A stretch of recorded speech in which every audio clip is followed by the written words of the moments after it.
para organizar aqui, para deixar uma Bíblia aberta. Capítulo 3. Aí deixa aberto que a gente vai ficar basicamente nesse texto mesmo.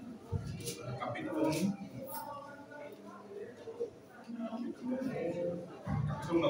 Capítulo 3.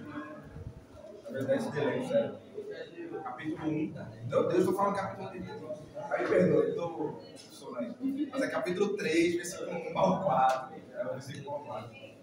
Bom dia! Bom dia, soldado. Bom dia.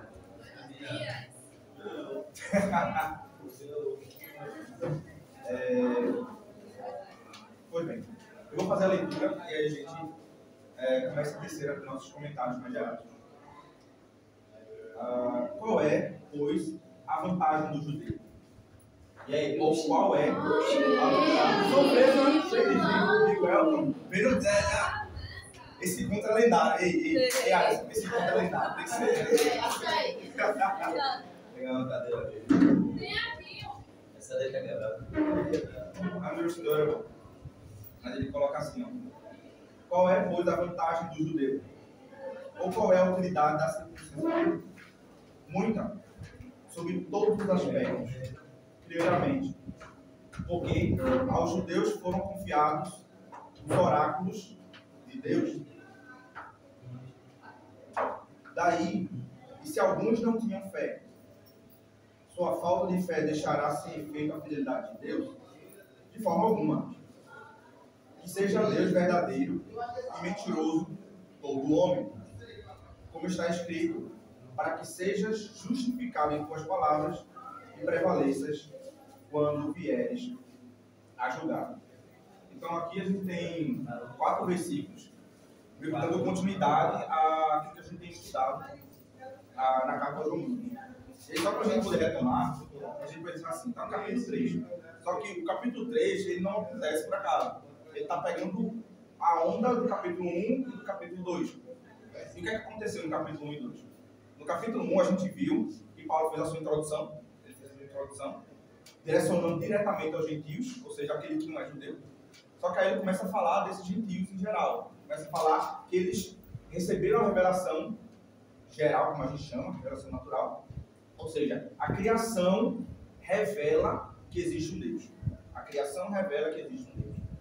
E aí essa criação que revela a existência de Deus não foi percebida pelos gentios. E os gentios criaram toda sorte de deuses. Criaram infinidade de deuses a partir da criação. Eles olharam para a criação, para quem eu deveria olhar? Para o Deus verdadeiro. Mas eu olho para a criação e digo, existe algum Deus. Que Deus é esse? Eles não chegaram ao Deus verdadeiro a partir da criação. E aí, capítulo 2 vai colocar aqui, já que o ser humano não conseguiu alcançar Deus por meio da criação, Deus agora dá a revelação especial, que é a palavra, que é a lei, que é a Torá. E tanto o Antigo Testamento como um todo, ele recebe, quem recebe isso é o povo judeu. Só que aí, o povo que recebeu uma revelação geral, todo mundo não conseguiu encontrar Deus, mas quem recebeu uma revelação especial também não conseguiu encontrar Deus. Ou seja, eles receberam a palavra, mas receber a palavra quanto revelação não é suficiente para quê? Para que eles pudessem se destacar dos gentios. Aí os judeus se achavam melhores do que os gentios. Olha só, a gente recebeu isso aqui de Deus. Olha só, temos a revelação. Mas ter a revelação não era suficiente. Ou seja, eles em nada diferenciavam na sua conduta, no seu modo de viver dos gentios. Os gentios viviam segundo os desejos do seu coração e os judeus também viviam de acordo com os desejos do seu próprio coração. Qual a diferença um do outro? Um recebeu algo de Deus a mais, ou seja, eles eram cobrados a mais, era meramente isso. Mas de um modo igual, e aí o capítulo 3 vai tratar isso. É o capítulo 3. Verso 1 ao 4. Isso, vamos. Aí, o capítulo 3 ele vem com uma conclusão. Não sei se vocês já estudaram lógica, talvez já tenham estudado, mas que normalmente estuda para concurso, normalmente estuda alguma coisa de lógica ali. Programação aqui. Temos bons exemplos aqui para falar de lógica. Mas tipo, é aquela coisa mais simples, de silogismo. Então a gente tem a primeira premissa, a segunda premissa e a conclusão que eu vou chegar disso, parte das duas premissas. Ou seja, a premissa 1 tem um cara, aí tem a premissa 2, a conclusão, né? Eu preciso chegar a parte das duas premissas. Se tem alguma conclusão que não está nas duas premissas, isso foge à lógica. Então tem a primeira premissa, a segunda premissa e a conclusão. E, ó, por exemplo, aquela, normalmente é em livro de lógica, coloca Sócrates como exemplo, vou usar o mesmo exemplo dos livros comuns de lógica. Coloca assim, todo homem é mortal. Sócrates é um homem. Conclusão lógica, logo Sócrates é mortal. Isso é uma premissa lógica. Então, premissa 1, premissa 2, conclusão. E Paulo, ele está construindo algo. Então, o capítulo 1 a gente pensa, o capítulo 1 ele serve por si só, ele não serve. Não estou dizendo que o livro não é útil, estou dizendo que Paulo está construindo algo. Então, se você olhar, o capítulo 1 ele vem seguindo uma linha, ele pega, continua no capítulo 2, e no capítulo 3 ele tem a conclusão. Então, premissa 1 é o capítulo 1, premissa 2 é o capítulo 2, e a conclusão é o 3. Por isso que às vezes a gente lê o capítulo 2 e sente algumas coisas estranhas, lê o capítulo 1 e a gente está falando de algumas coisas, mas parece que ele ainda não está lidando com algumas questões. Então, se você ver o capítulo 1, ele não usa a palavra, a Torá, a lei de Deus, para questionar os gentios. Ele usa a revelação geral. Ele diz, mas por que ele não está usando a palavra para questioná-los? Porque ele está na premissa 1, ele está falando do momento que não existia a lei. Capítulo 2, ele não está usando o quê? Cristo como um instrumento de julgar eles, porque de justificação ainda, porque ele está na premissa 2. E a conclusão que ele quer chegar é a de que todo mundo, gentios e judeus, estão na mesma condição diante do Pai, diante do Deus soberano. Que aqui somos todos pecadores. Mas eles receberam a revelação especial. São pecadores como. Então a palavra aqui eu poderia resumir o capítulo 3, e ele vai separar em duas partes. Obviamente a gente não vai ver todo o capítulo 3 hoje, é só os 4 versículos iniciais. É basicamente a condição do ser humano em nível de pecado, no começo desse capítulo. E a segunda parte, justamente, é apresentar a solução para esse tão grande problema, que é o ponto onde Paulo quer chegar e vai seguir todo o caminho na carta aos Romanos. Então, do que é que Cristo veio nos salvar? Por que é que a gente precisava de um Salvador? A gente pode encontrar salvação por nós mesmos? Será que se eu for muito obediente, muito firme, buscar muito, eu consigo encontrar salvação nos meus esforços? Essa é uma questão importante aqui.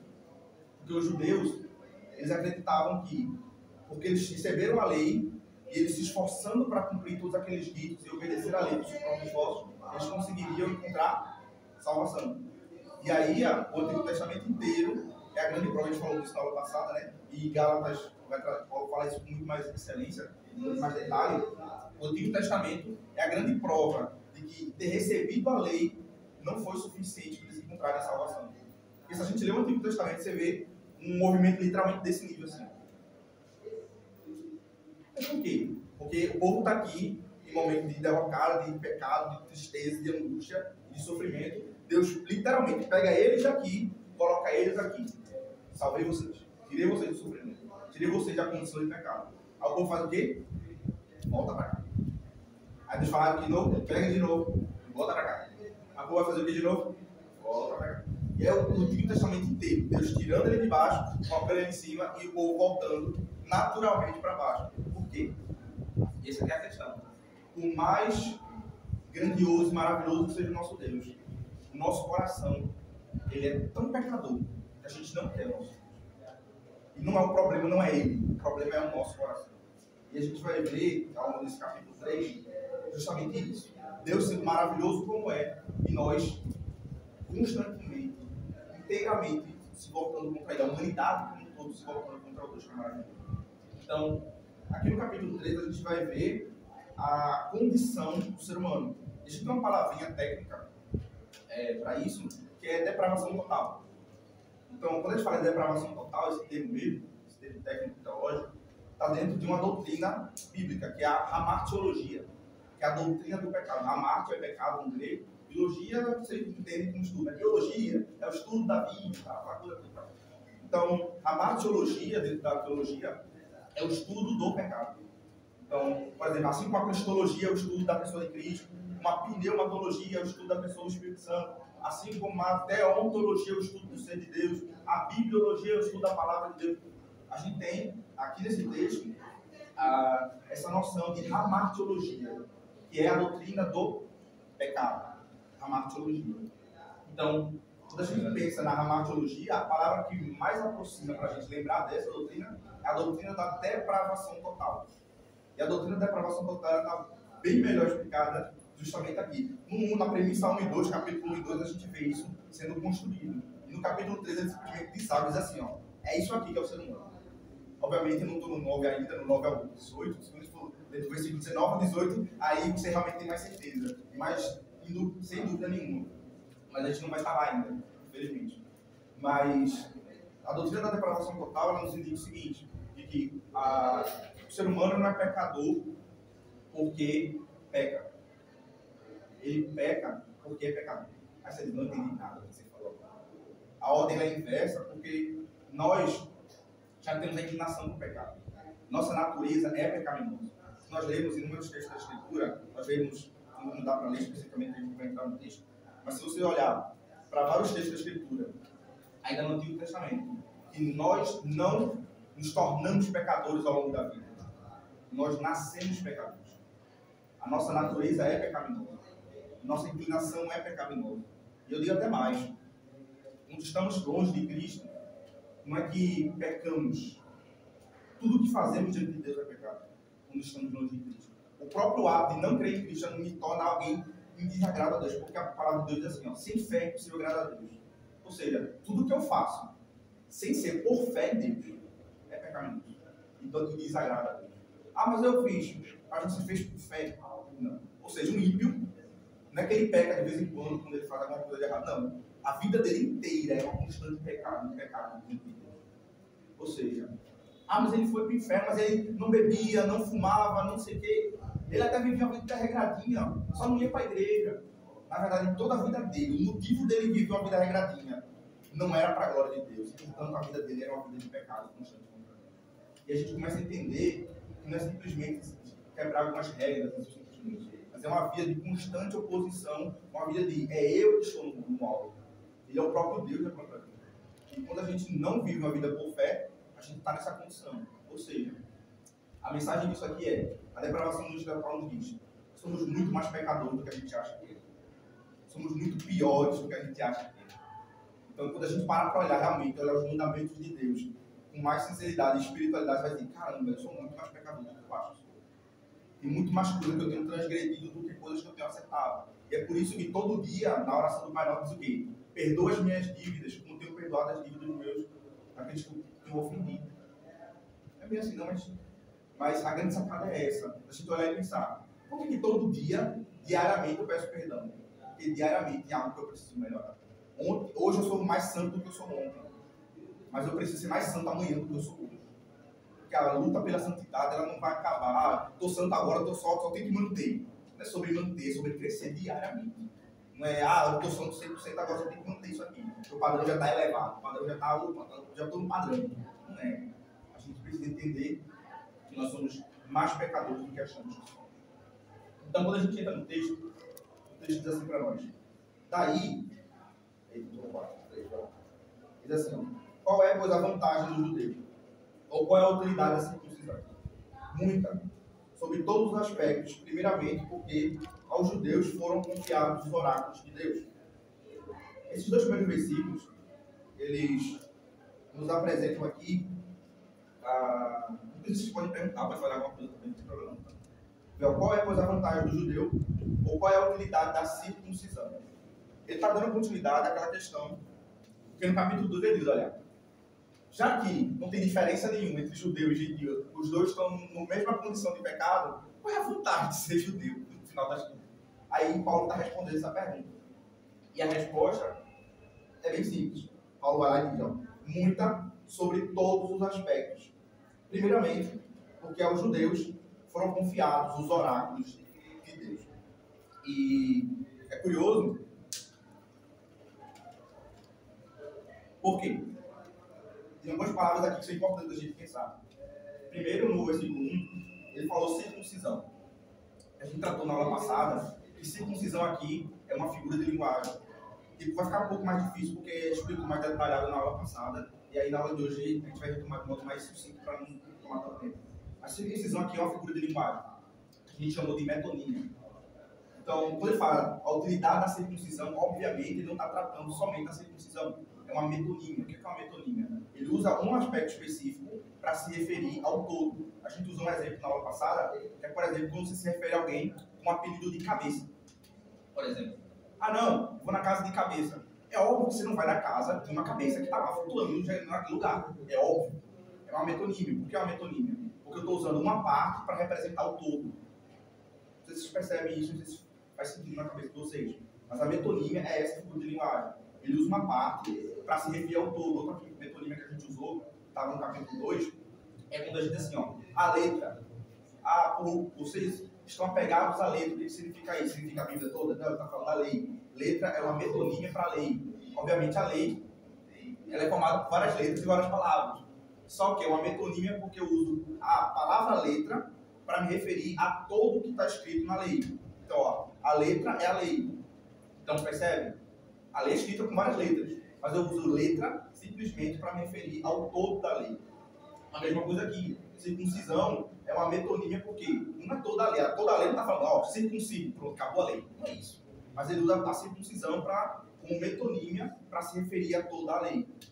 Então, é uma figura de linguagem. Por isso ele está colocando aqui, então, para a gente poder ler isso aqui, entender assim, ó, qual é, pois, a vantagem do judeu? Ou qual é a utilidade da circuncisão? E aí você entende circuncisão aqui, qual é a vantagem da lei?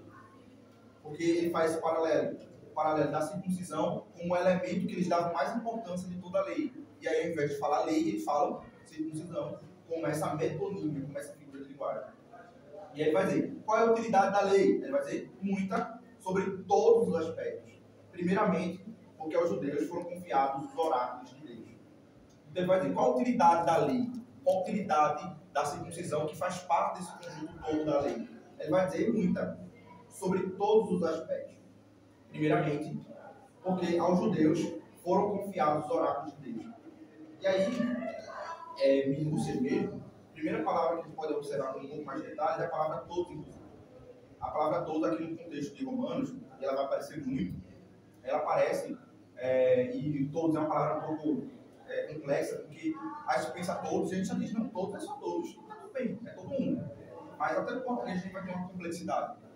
Por exemplo, no grego a gente tem pelo menos 7 sentidos da palavra. No grego é pantas. No grego é pantas. E na sua forma contraída, passa. Está meio apertado para aqui, mas acho que dá para a gente ver. Só para não perder de foco. Não sei se dá para ler. Amar teologia. Está meio feia a letra, mas é porque ela é feia mesmo, né? Desculpa. Mas a martiologia é só para a gente não perder de foco. Aí vem a martiologia, eu falei antes, aí eu falei da depravação total. Mas está mais feio aqui de costume, mas tudo bem. A depravação total. E aí a palavra que eu vou mencionar, que é essa aqui. Paz ou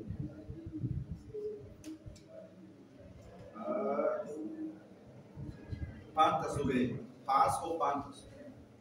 Que é todos. Só que é curioso porque, pelo menos nesse contexto aqui está em grego, tá, gente? Quem está tentando dar aprendida no grego, aí fica mais complicado mesmo. Mas aqui é a letra Pi, a letra Alfa e a letra Sigma. A letra Pi, a letra Alfa, a letra Mi, Tal, Alfa e Sigma. Aí a gente está tentando aprender o alfabeto para botar um pouco para ler grego também. Que, enfim, é isso aí. Loucuras. Mas, deixando as loucuras um pouco para o final da aula, a palavra mesmo, pantas e paz, ela tem essa questão de que nem sempre significa tudo de todos. Exemplo, tem um contexto em Atos, especificamente, a palavra todos, ela não significa todos individualmente. Exemplo, Jesus, aí eu falei em Atos, mas eu vou pegar um texto de Mateus 23, 23, que Jesus assim faz isso. Vocês dão dízimo de todos, de todas as hortaliças e tudo mais. Aí você pensa, ele dá o dízimo de todas as hortaliças que existem? Obviamente não. Então qual o ponto ali? O ponto ali é de que todos têm algum sentido diferente do que todos individualmente e sem exceção. Essa é a palavra. Talvez fique difícil porque alguns termos são mais complicados. Mas todos sem exceção. Por exemplo, a todos, eu digo assim, todos fizeram o mal, por exemplo, nesse tema assim. Todos fizeram o mal. Você vai dizer, todos individualmente, isso inclusive vai fazer todo sentido quando a gente chegar no versículo 4. Todos individualmente, todos, sei lá, todos faltaram ao culto, vamos supor assim, um exemplo. Todos faltaram ao culto. Aí você vai lá, você olha para a foto e diz, mas que jeito do culto?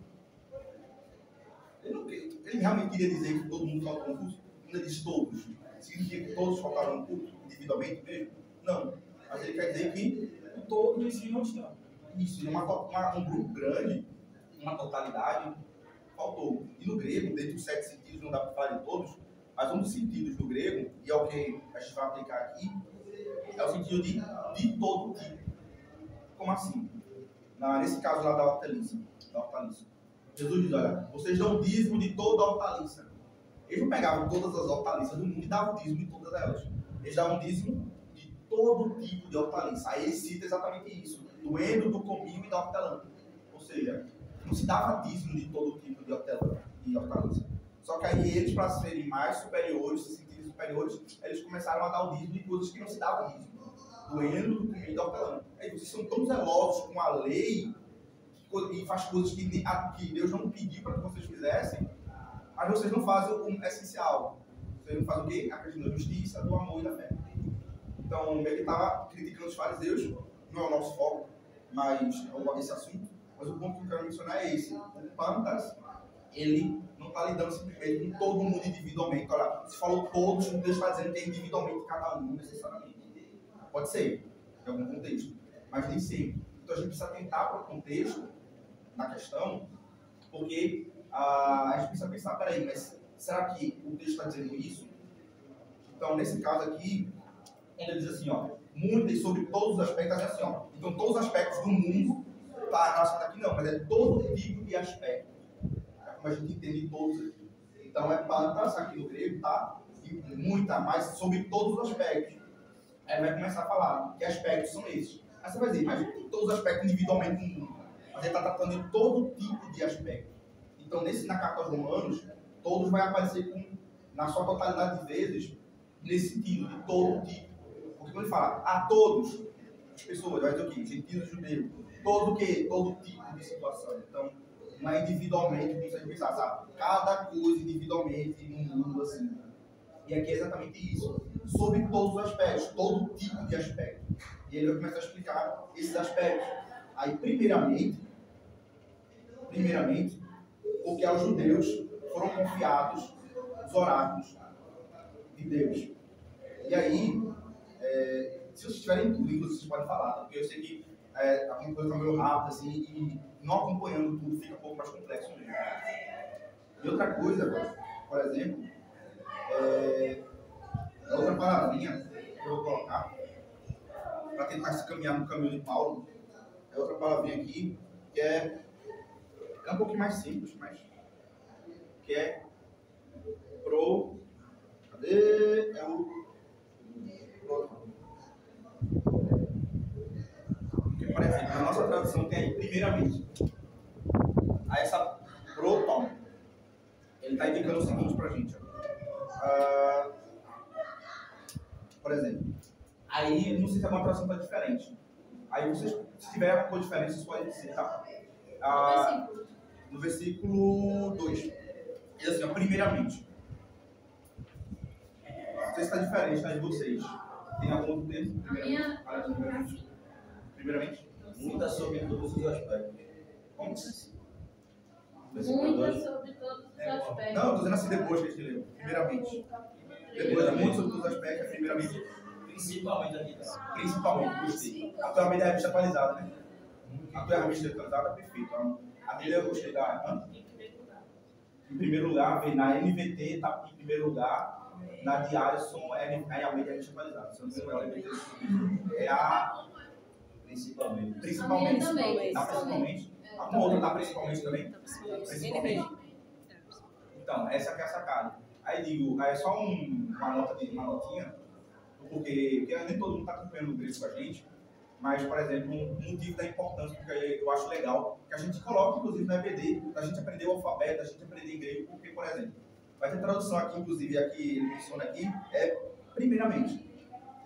Mas o Calvino aqui, ele vai colocar justamente que não é necessariamente primeiramente. Vou até ler o comentário aqui do Calvino, para a gente poder ver isso com mais detalhes. Vê só, ele diz assim, ó, há comentaristas que defendem a tese de que aqui um não secto, né, um anapodóton, ou seja, uma antecipação. Porque menciona algo e só posteriormente ele explica. Ou seja, o Calvino está dizendo aqui que Paulo, quando ele coloca isso, ele está tratando de algo que ele vai tratar depois. Realmente, Paulo faz muito isso, ele antecipa, não vai detalhar agora para depois detalhar no futuro. E aí ele está fazendo isso agora. Paulo, né? Tudo indica que o termo primeiramente não indica ordem numérica, como a tradução de primeiramente. Aí, mas principalmente ou especialmente, que deve ser tomado neste sentido. Aí ele coloca entre aspas. O fato de Deus haver desconfiado os oráculos divinos só pode ser suficiente para assegurar-lhes sua dignidade. Então, é digno de nota o fato de que a vantagem da circuncisão não consiste no mero sinal, mas em que o seu valor é derivado da palavra de Deus. Então, essa nota aqui do Calvino em relação à tradução, e realmente, se a gente for olhar a palavra proton, né, aqui no grego, você vai ver que ela tem essa possibilidade de tradução, ou primeiramente, ou especialmente, de um modo especial. E aí eu vou abrir um parênteses sobre essa questão do grego, porque você, assim, mas eu não quero virar um mestre em grego, não quero essas coisas todas. Não é necessário, realmente, você tem que virar um mestre estudioso e tal. Mas eu acho que é interessante para nós ter noções, porque, por exemplo, as nossas traduções são sempre boas. Eu não duvido da qualidade de nenhuma tradução aqui. Todas são boas, feitas por pessoas extremamente dedicadas, extremamente estudiosas. Sem dúvida de dúvida.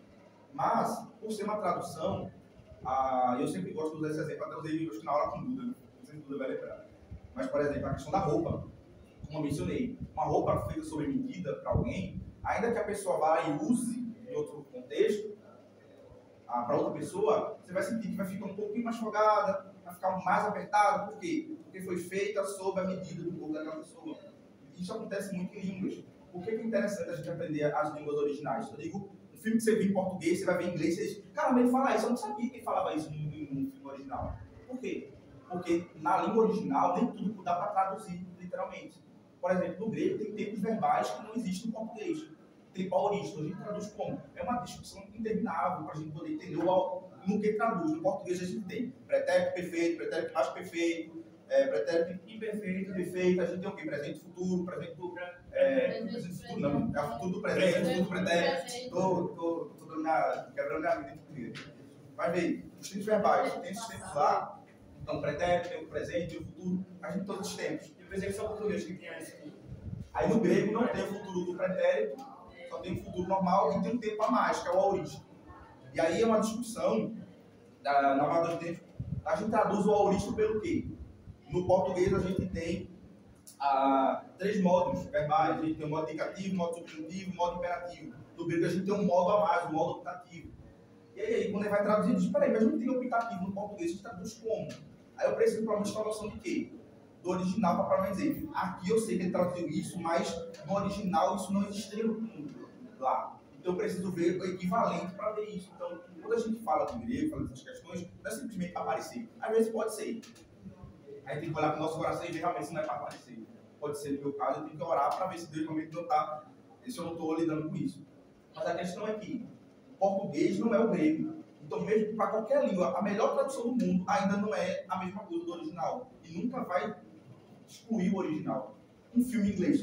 Tem essa experiência. Quem sabe inglês já deve ter tido essa experiência. De assistir um filme em português e depois assistir até legendado. Você vai dizer, a legenda está diferente. Bota dublado e bota a legenda em inglês. Porque a legenda é feita do original em inglês. Você vai ver a dublagem, vai ver a legenda. Por que na legenda está de um jeito e na fala está de outro? No meu caso, eu já assisti anime legendado e já assisti anime dublado. O mesmo. Eu percebi a diferença na legenda, que estava traduzindo as falas do personagem, para quando começou a contar dublado. Aí já era uma diferença. Pronto, ali não só exemplo, realmente, porque tem muita adaptação na dublagem para poder fazer sentido, porque no original fazer sentido no japonês, mas às vezes não faz aqui no português. Então, para qualquer língua que a gente for estudar, a gente vai perceber isso, qualquer material de outra língua. Então, na Bíblia não é diferente. Eu digo, a Bíblia ainda é mais importante, porque a Bíblia, se você interpreta uma palavra de modo equivocado, o entendimento geral também vai estar equivocado. Então, você pode entender errado o filme, mas tipo, é o filme, acabou, já está lá. Ah, entendeu errado no antigo, deixa pra lá. Mas se eu entender errado a palavra, não dá para deixar pra lá. Então, é muito importante esse cuidado com as línguas originais. O Novo Testamento foi todo escrito em grego e o hebraico para o Antigo Testamento. Então, essa é a importância dessa minúcia. Você diz, mas eu não quero me aprofundar tanto. Mas eu coloquei o alfabeto para pelo menos a gente conseguir ler. Por exemplo, eu colocar pi, rho, ômega, tal, ômicron e i. E eu chamava você assim, dizer, lê essa palavra aqui, você vai dizer, próton. E você saber ler isso aqui, próton no grego e tal. Mesmo que você não sabe o significado, você consegue pegar um léxico, está lá em grego, você pesquisar. Então é uma questão de instrumentalizar você mesmo. A escola, como professor secular também, a escola serve para dar ferramentas para um dizer assim, ó, agora você consegue pesquisar por você mesmo. Estou dando ferramentas para vocês assim, ó, agora eu consigo fazer pesquisas no grego a partir do meu conhecimento básico de grego. Porque o professor não pode ficar o tempo todo lá. Ó, vou perguntar a Felipe, eu quero que você consiga aprender grego o suficiente para você assim, ó, não preciso de Felipe para pesquisar no grego, porque agora eu já sei grego o suficiente para eu mesmo ir atrás. Um livro de grego, Novo Testamento em grego. Então, quando eu coloco ali o alfabeto, é para que vocês desenvolvam o seu conhecimento de grego. E que vocês não dependam de Felipe para falar de grego. Para conversar comigo e dizer assim, ó, Felipe, eu pesquisei isso no grego, isso aqui, ó. Caramba, interessante, isso nem eu estudei. E você poder me ensinar também sobre essas questões.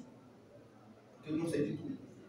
Então, quando ele coloca aqui que a palavra próton, no grego, ele está nesse sentido de primeiramente, está no sentido de principalmente. Por isso que a tradução do Alisson ali, ela pega bem esse sentido.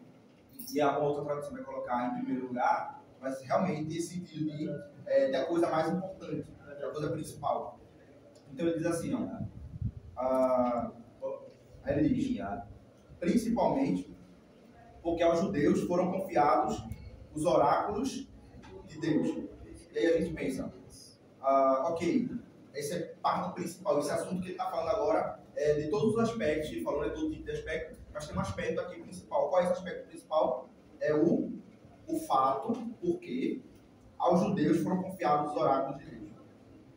Alguém tem interesse de falar o que significa esse oráculo de Deus? Se alguém quiser, está disponibilizado. Oráculo de Deus. O que seria oráculo de Deus? Alguém? A palavra de Deus, a lei em si, A palavra de Deus, a lei. Não estou dizendo sim ou não, quero ver se alguém mais se manifesta. Ele falou a palavra de Deus, a lei. Mas alguma outra expressão? Faz sentido, tipo, você der os oráculos de Deus, ele receber o quê? Ele tem a lei. Então, está nesse paralelo. Mas a palavra oráculos aqui, alguém vai querer falar? seria o conhecimento de Deus, a sabedoria de Deus. O conhecimento de Deus, a sabedoria de Deus. Falou da lei, falou a palavra. Mandamentos. E aí? Alguma palavra que eu vai. Não estou enterrado, não, tá? Eu estou deixando assim meu paralelo para poder colocar, acrescentar uma coisa. O que seria oráculos? Os oráculos de Deus. E é curioso que a palavra oráculos ela é muito parecida, aqui no português não, oráculos, mas ela é muito parecida com a palavra no grego. Porque, por exemplo, a palavra fica muito repetitiva, né? O termo, usar a palavra termo. O termo palavra no grego é logos. Logos, por exemplo, no princípio era a palavra, a palavra ali é logos. E aqui, oráculos é logia. Você percebe que deriva da mesma raiz, do mesmo radical. Logos e logia. Que aí você diz, mas é estudo, né? Não deve ser estudo. Deriva realmente da mesma raiz. Então, oráculos ali podia ser traduzido realmente por palavra. Só que palavra nesse sentido diferenciado de revelação. Então, oráculos é essa palavra de revelação mesmo. Só que é curioso, porque ele não usa, ele poderia, veja o modo intencional que Paulo faz aqui. Ele poderia usar de novo, foi lhes dado a lei, lhes foi dado a circuncisão, como ele está usando há pouco tempo. Mas por que ele usa oráculos? Porque ele quer ampliar isso, porque ele ainda não começou a falar da revelação de Jesus. Mas oráculos, os judeus receberam algo especial Mas esse algo especial tem a ver com os mandamentos, tem a ver com a lei, tem a ver com a palavra, tem a ver com o conhecimento de Deus. Mas tudo isso faz parte da lei, da revelação de Deus, dos oráculos de Deus, da logia theou, da revelação dos oráculos de Deus. Mas tem algo a mais. Por isso que ele usa a palavra oráculos. E perceba, oráculo sempre projeta para o futuro. Oráculo tem a ver com revelação do futuro. É a lei. Mas a lei enquanto revelação do futuro. Se você ler o Antigo Testamento e tentar não olhar para o Novo, você vai ver só sombra. O Antigo Testamento é sombra. Calvino falou disso em outros momentos. A gente leu aqui. Mas o Antigo Testamento é sombra. E você lê o Antigo Testamento, não sei se já tiveram experiência, vocês leram primeiro o Antigo Testamento. Mas muita coisa você lê e você fica, caramba, eu não entendi. Mas quando você chega no Novo, sei lá, para Hebreu, você vai lendo muita coisa no Novo Testamento, e fica muita coisa no Novo, você fica, entendi. E você fica o tempo inteiro percebendo que coisas que não faziam sentido na sua cabeça no Antigo, fazem sentido dentro do Novo. Por quê? Porque o autor dos Hebreus vai dizer o seguinte: o Antigo Testamento é sombra, o Novo Testamento é luz. Porque Cristo, ele veio cumprir a lei. O que significa cumprir? O Antigo Testamento ele é uma flecha apontada para Jesus. É o tempo inteiro ele apontando para Jesus. Jesus ele não é simplesmente o plano B de Deus. Nunca foi. Jesus foi sempre o plano A. Quando a gente olha para Gênesis, a gente vê ali Deus mostrando o seu grande propósito em Cristo. Israel, ele não é plano de Deus primário e Jesus é o plano secundário. Israel foi o plano que Deus utilizou para revelar o seu filho. Ele escolheu aquela descendência para revelar o seu filho. Então, quando ele diz, olha, para a serpente, olha só, da descendência da mulher suscitarei um que ferirá a tua cabeça e tu lhe ferirás o calcanhar, Deus dizendo diretamente para a serpente, ele está anunciando algo. Ele está anunciando um Messias que não é um Messias secundário. Jesus não é o plano B. Jesus não é, olha só, vou tentar Israel vai falhar e vou colocar outra coisa no lugar. Jesus não é um tapa-buraco. Jesus não é aquilo que sobra, não é aquilo que vem para... Não. Ele é o plano A. Ele é o cordeiro que foi morto desde a fundação do mundo. É aquele que concede graça desde antes da fundação do mundo. É aquele que elege antes da fundação do mundo. É aquele que é o objetivo maior. É sobre Cristo. Ele não é plano B, ele não é secundário. A Bíblia não começa falando de uma coisa e depois vai mudar para Jesus. Jesus agora vem, não. Ele é o plano A. Ele é a centralidade. Jesus é o centro de toda a Escritura. O Antigo Testamento aponta para Jesus como uma esperança. O Messias vai vir resolver o problema da humanidade. E quando ele vem, ele é a luz que ilumina o entendimento daquilo que estava no Antigo Testamento. Então, o oráculo de Deus é usada a palavra logia theou aí, palavra de Deus, o oráculo de Deus, a revelação de Deus, é utilizada para dizer o seguinte, olha, eles receberam a circuncisão, receberam a lei, receberam isso aqui, só que a grande sacada do Paulo mudar a palavra em vez de usar lei e letra, circuncisão, é para se referir ao seguinte, eles receberam a revelação daquele que viria. Eles receberam uma revelação especial. Qual a vantagem de ser judeu? É que eles ouviram primeiro do Cristo que viria. Eles ouviram falar daquele Messias que viria. Eles ouviram o oráculo, a revelação. Eles receberam a lei e a lei apontava para ele. Então, eles conseguiram encontrar vida na própria lei? Não, porque eles também estavam mortos. Mas o privilégio de poder ouvir falar do Messias que vai vir antes de todo mundo é um privilégio descritivo. De modo que Deus é um privilégio de falar dos mistérios futuros para um povo que era tão pecador quanto os outros. Porque tem um texto, e o Deuteronômio, que ele vai dizer assim, ó, por que Israel foi escolhido entre outros povos? É porque era mais bonito, porque era mais forte, porque era melhor?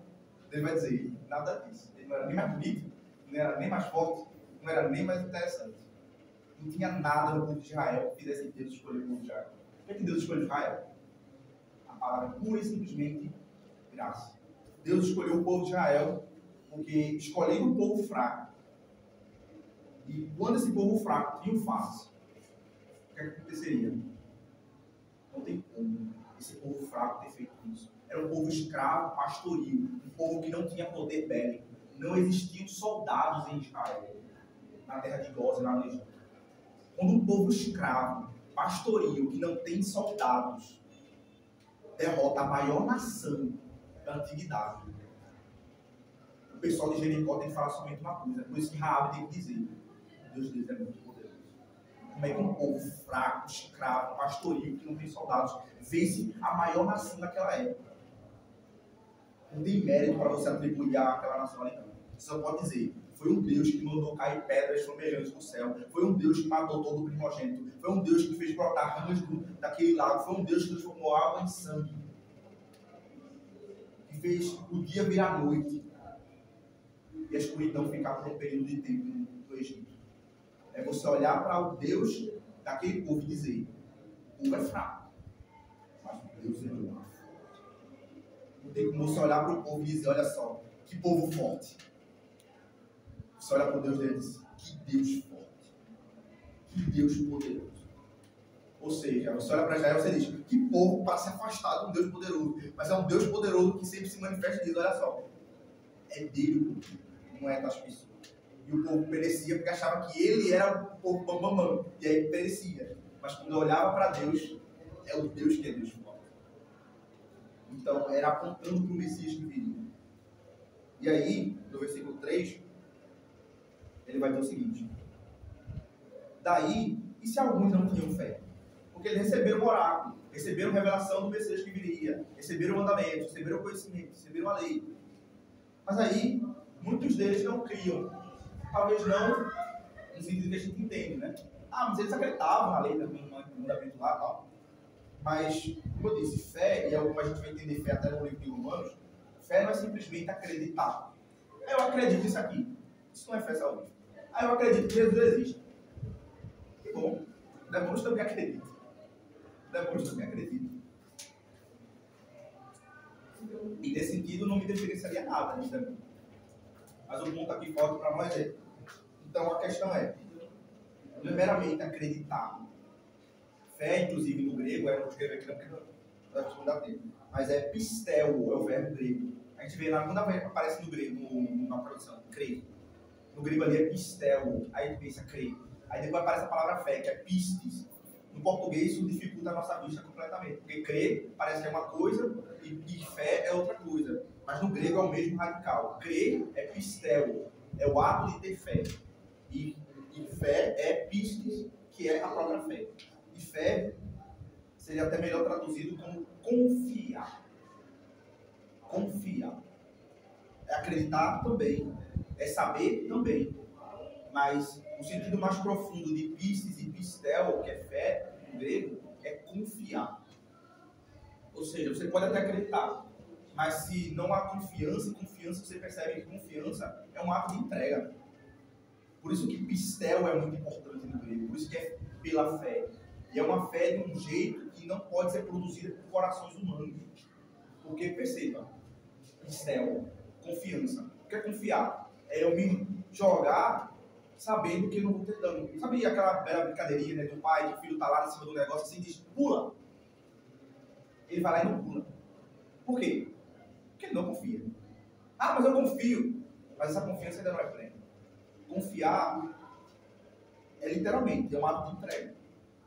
Então, esse ato de entrega, você vai dizer, mas Felipe, muitas das vezes a gente se pega sem fé. E essa é a questão. Essa é a nossa fé. A nossa fé é uma fé fraca, uma fé vacilante.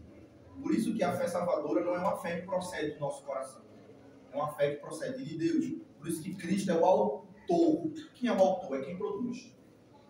E o consumador da nossa fé. Então, quando Paulo pergunta, e se alguns não tinham fé? Ele faz uma pergunta, observa. E se alguns não tinham fé? E aí? Alguns de Israel realmente não receberam o Messias. Não receberam, tinham o oráculo, mas quando o propósito do oráculo apareceu, rejeitaram o oráculo. E aí? O que a gente faz? Aí ele diz, e daí se alguns não tinham fé? E aí, ele vai começar a tratar da questão e a gente já vai partir para o final. Ele diz, ó, sua falta de fé deixará sem efeito a fidelidade de Deus. Ele faz outra pergunta.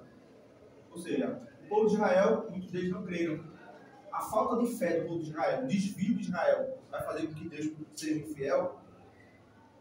Ou seja, a infidelidade deles anula a aliança de Deus com aquele povo? E Paulo vai dizer que não. Mas olha o que Calvino diz aqui no texto. Ele vai usar outra palavra no grego, vai dizer aqui, ó, que é o Katargen, ele diz, ó, propriamente significa tornar-se inútil. Então isso aí, ó, deixar de ser efeito significa literalmente tornar-se inútil, ineficaz. Esse significado é o mais adequado à presente passagem.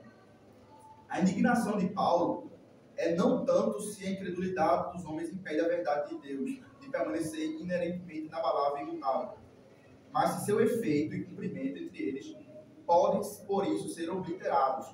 Portanto, o significado é o seguinte: visto que a maioria dos judeus é violadora do pacto de Deus, este mesmo pacto foi abrogado pela perfídia deles de maneira tal que não mais produz fruto entre eles.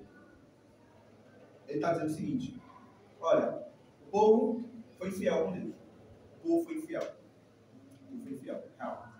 Mas a infidelidade do povo de Israel anula a fidelidade de Deus. Inclusive, tem um texto de 1 Timóteo que diz o seguinte: mesmo o povo, ó, se fores infiel, ainda assim ele permanece fiel.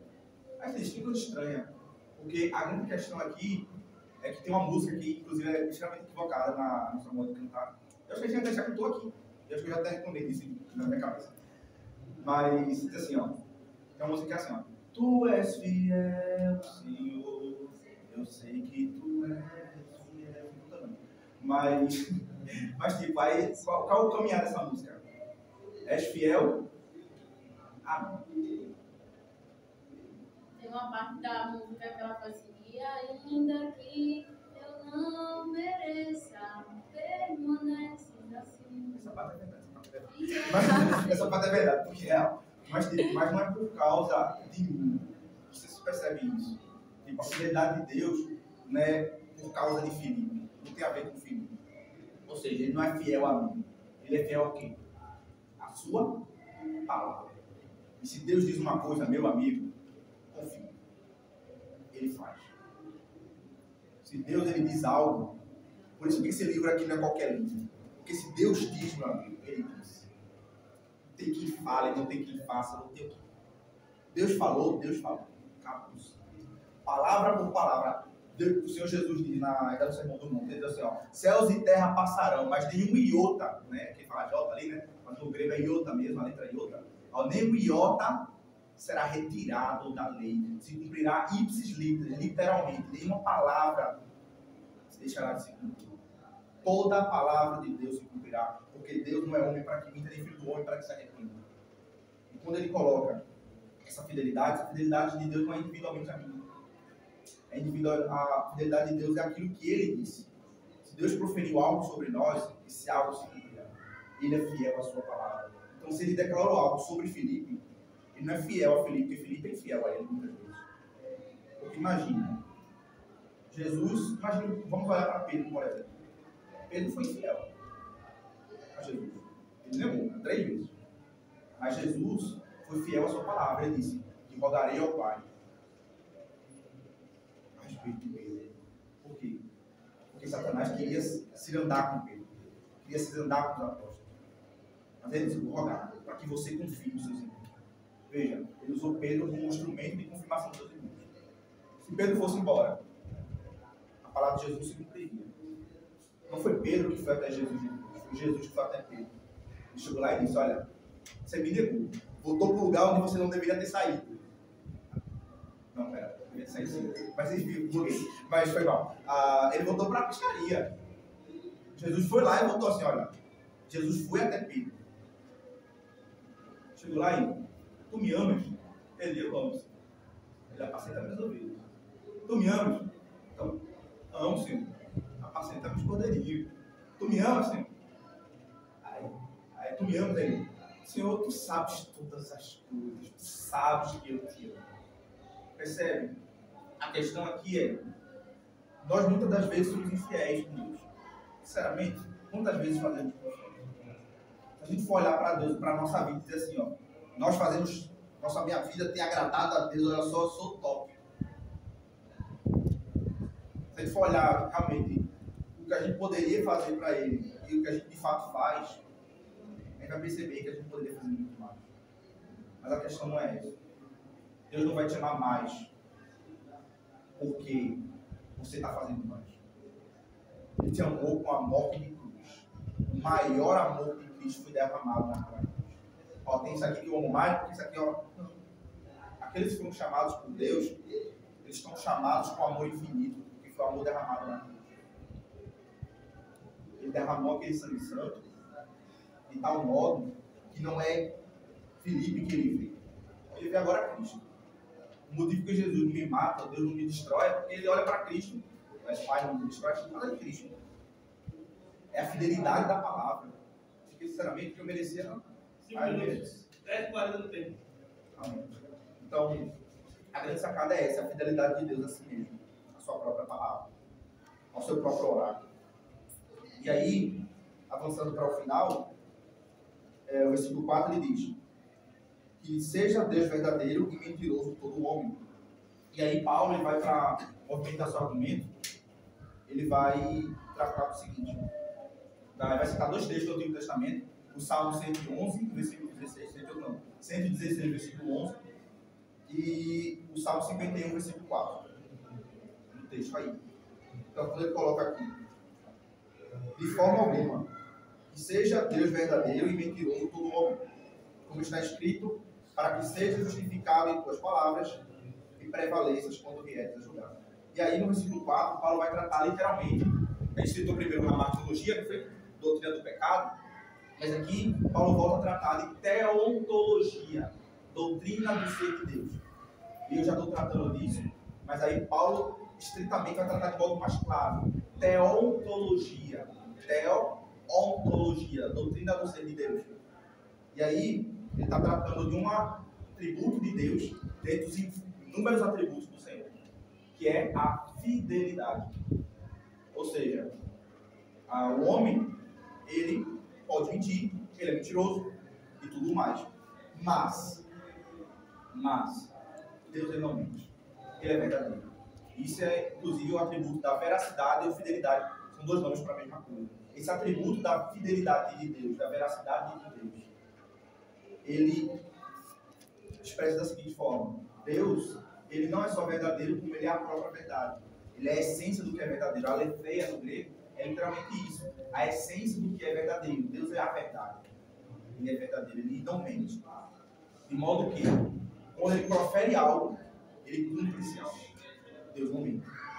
E aí esse contraste que ele coloca aqui é de que Deus, para que Deus seja verdadeiro e mentiroso todo homem. E aqui, como eu mencionei mais cedo, em Patas e Paz, aqui ele fala, e mentiroso todo homem. Se a gente for levar na prática, você vai dizer, todo individualmente seria mentiroso? Não necessariamente. Mas o que ele quer colocar aqui, que mais uma vez, quando todo aparece aqui, ele não está falando individualmente cada homem. Todo mundo é mentiroso. Ele não está colocando essa palavra. Ele está colocando o seguinte, ele está dizendo que não existe no mundo alguém que esteja fora desse padrão. Todo mentiroso, todo tipo. E mais uma vez, como eu mencionei, toda na carta aos Romanos se apresenta como uma carta direcionada a judeus, uma carta direcionada a gentios. Então ele está colocando para que todo homem seja manifesto como o quê? Como pecador. Todo tipo de homem. Então, tanto judeu como gentio. Então ele diz aqui, como está escrito, para que seja justificado em tuas palavras, prevaleças quando vieres a julgar.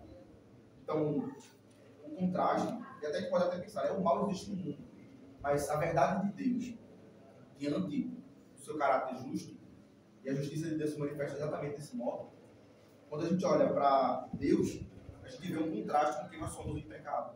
Então, quando ele diz, para que sejas manifesto, a verdade de Deus, quando ela se opõe ao pecado, a gente olha e diz, não tem como. Então, é mais uma vez Paulo reiterando a questão da condição do ser humano. Ou seja, a humanidade está em pecado, os judeus e gentios estão no mesmo lugar. E quem é justo, verdadeiro? É Deus. Então, o ser humano está do lado da mentira, do engano. Então, toda a verdade procede de quem? De Deus. Então, quando Deus julgar a humanidade, só tem uma coisa para a humanidade dizer no direito do juízo. Amém. Entendeu? E aqueles que saem dessa condição recebem uma revelação especial de Deus, que não é uma revelação simplesmente na mente, como foi para os gentios, na natureza, como também foi com todos nós, mas também não é só um livro que a gente recebe na mão. É uma revelação que tem que vir nascer dentro do meu coração. Por isso que é uma obra do Espírito, por isso que aqui convence. É o Espírito Santo. Que não é uma obra que externamente, é algo interior. E ao longo do capítulo 3 vai descobrir isso, bem com mais detalhes. Estamos mortos. Diante de Deus, não temos salvação. Mas por causa de alguém, e esse alguém é alguém superior a qualquer coisa, é o próprio Deus, encarnado. Ele se coloca na cruz para pagar um preço que eu e você não poderia pagar, para que a gente pudesse alcançar a salvação. Porque, do modo contrário, a minha eternidade tentando pagar, não pagaria. E aí o capítulo 3 se ocupa de falar disso. O que é que Cristo veio pagar? Por que era importante que fosse Deus encarnado? Por que Deus tem que sofrer toda aquela humilhação? Porque somos totalmente depravados. Nossa natureza é pecaminosa. Tudo o que pensamos, queremos, o que deixamos de fazer, o que fazemos, o que pensamos, o que falamos é pecaminoso. A menos que seja lavado pelo poder de Deus. Então, é nossa depravação que Cristo veio pagar. E o caminho dos próximos versículos é bem nesse caminho. Então, eu espero que tenha sido instrutivo para nós a reflexão. E não sei que leituras da cantada, eu sei que é especialíssimo ter vocês aqui, porque eles sempre estarão, né, mas é muito grato ter vocês aqui. E peço que vocês fiquem de pé.